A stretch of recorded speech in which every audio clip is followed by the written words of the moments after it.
Lorsque vous remplacez, le professionnel de santé que vous êtes amené à remplacer doit être absent. Il est où vous voulez, en congé maternité, en vacances, en formation, mais il ne peut pas exercer en même temps que vous. Il va mettre à votre disposition sa patientèle, son local, son matériel et éventuellement son personnel, s'il y a une secrétaire ou une assistante. S'agissant de la rémunération, c'est le titulaire qui va encaisser la totalité des honoraires. Les chèques seront faits à son ordre, il encaissera le liquide, les paiements par carte bleue et les paiements tiers payants de la CPAM. Il vous versera ensuite une rétrocession d'honoraires qui va correspondre à un pourcentage des actes effectués. Ce pourcentage va varier selon la profession et selon les moyens mis à votre disposition. Lorsque vous remplacez, vous ne développerez pas votre patientèle personnelle.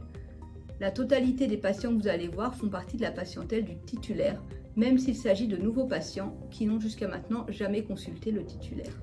Vous adopterez le statut conventionnel du titulaire et pratiquerez donc les honoraires appliqués habituellement par ce dernier.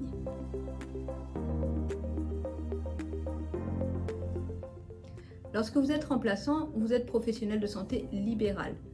Vous exercez donc en toute indépendance et pouvez prendre en charge les patients comme vous l'estimez opportun. Il n'y a aucun lien de subordination entre vous et le titulaire du cabinet. En contrepartie, si vous commettez une erreur dans la prise en charge d'un patient, c'est votre responsabilité personnelle qui pourra être recherchée. Il est donc indispensable que vous soyez assuré au titre de votre responsabilité civile professionnelle et ce, dès le premier jour de remplacement.